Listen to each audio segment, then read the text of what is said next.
नमस्कार शेतकरी मित्रांनो, आजच्या व्हिडिओमध्ये आपल्याला ई पीक पाहणीसाठी मुदत वाढवण्यात आली। या परिपत्रकमध्ये काय नवीन अपडेट दिले ई पीक पाहणीसाठी ते सर्व डिटेल आपण या व्हिडिओच्या माध्यमातून बघायचं आहे। तत्पूर्वी चॅनलला सबस्क्राइब केलं नसेल तर सबस्क्राइब करून घ्या आणि बेल आयकॉन प्रेस करायला विसरू नका। असेच नवनवीन व्हिडिओचे अपडेट तुम्हाला मिळत राहील। विषय काय दिले या ठिकाणी बघा, राज्यात खरीप हंगाम 2024 मधील शेतकरी स्तरावरील ई पीक पाहणीला 7 दिवसाची मुदतवाढ देण्याबाबत विषय आहे।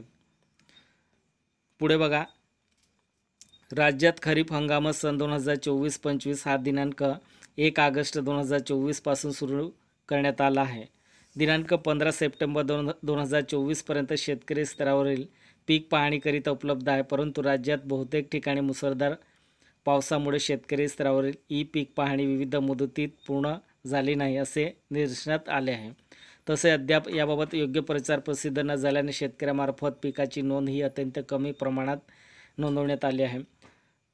तदनुसार खरीप हंगाम 2024 करिता 7 दिवसाची दिनांक 23/9/2024 पोहते शेतकरी स्तरावर पीक पाहणी नोंदवण्याची मुदतवाढ देण्यात येत आहे।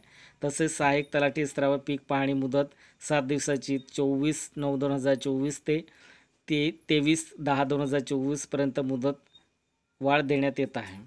तसे याबाबत योग्य प्रचार प्रसिद्ध करून शेतकऱ्यामार्फत जास्तीत जास्त पीक पेरा नोंदी करण्याबाबत योग्य ते निर्देशन आपल्या स्तरावर देण्यात यावे व दिलेल्या मुदत वाढीचा वापर करून शेतकऱ्यांना स्वतः पीक पेरा नोंदवता येईल याबाबत जनजागृतीसाठी योग्य ती कारवाई करावी। बघा शेतकरी मित्रांनो, चॅनलला सबस्क्राइब केलं नसेल तर सबस्क्राइब करून घ्या। खाली ब्लॅक पट्टीमध्ये तुम्हाला सबस्क्राइब बटन दिसत असेल, त्या ठिकाणी फक्त प्रेस करून आणि बेल आयकॉन प्रेस करून ठेवा। असेच नवनवीन व्हिडिओचे नोटिफिकेशन तुमच्या मोबाईलमध्ये येऊन जाणार आहेत। मुदत कितीपर्यंत असेल? 24/9/2024 तर 23/10/2024 पर्यंत मुदत वाढवण्यात आली। तुमच्या ओळखीचं असेल, मित्र असेल किंवा तुमचं नातेवाईक असेल, त्यांना हा व्हिडिओ शेअर करा आणि त्यांचं ई पीक पाहणी करायला त्यांना। जय हिंद, जय महाराष्ट्र।